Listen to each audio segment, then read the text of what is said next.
Aloha, everyone. I hope you are all having a great day and choosing to make it even better.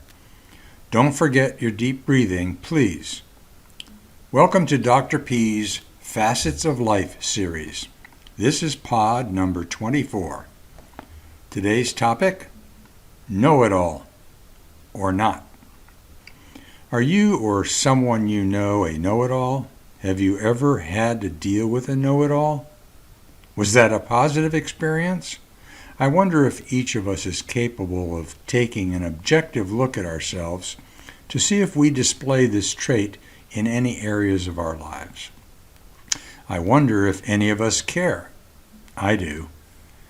Before I talk about this personality trait, I want to tell you that I will be using some quotes from one of my favorite self-help books entitled Get Out of Your Own Way by Dr. Mark Goulston. Dr. Goulston quotes a communication expert who stated the following: "A know-it-all who doesn't know what he is talking about is a jerk. A know-it-all who does know what he is talking about is just an ass." So, in Dr. Goulston's book, he usually ends each chapter with suggestions about how to take actions to resolve what we call maladaptive behavior. Allow me to quote from that list on this topic. Number 1, next time you feel the need to show you're right, ask yourself if winning is important enough to risk hurting others and being resented. 2, look for feedback. If you're acting like a know-it-all, others will respond by either fighting back or acting defenseless and subdued, and then avoiding you. 3, in proving you're not wrong, make sure you don't make others feel wrong. 4, recognize and acknowledge the value of other people's opinions and viewpoints. 5, if you've offended someone, admit you were wrong. It's the best way to reconnect. 6, observe what it feels like to not be right. Can you handle the feeling? Remember, the reward is that you don't alienate people. And finally, instead of being a know-it-all, strive to know all of it. Take into consideration the point of view of others and the requirements of the situation as a whole. End quote. So a know-it-all almost always needs to be right. In some relationships, that can spell real trouble. Take, for example, the relationship between life partners.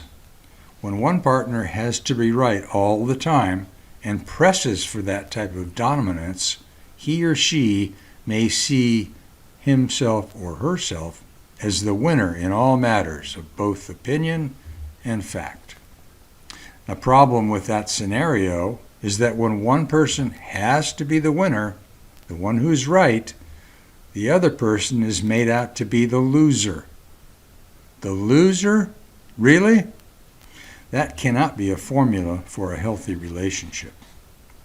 Similar effects can be seen in the workplace, family dynamics, and social settings. I won't go into too much detail about the reasons people act like know-it-alls, but let me throw out just a few possibilities for you. A person who has a poor self-image and has to pump himself or herself up to others. A person has control and power issues, feels this behavior will provide that. When a person has learned this behavior from a significant person during early childhood development and has become programmed this way. Whatever the reasons, this is generally not a good personality trait. This person is also not someone most of us enjoy being around.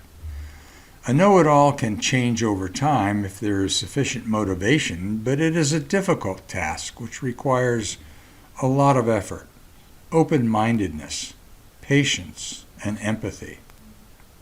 If you are the object of a know-it-all's behavior and you find it objectionable, consider having respectful, loving, are you aware, conversations in order to communicate how that person's behavior affects you.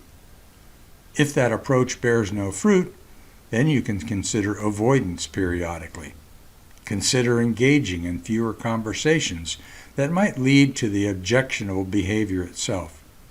Or consider taking a more passive approach in which you politely go along or maybe even agree to disagree.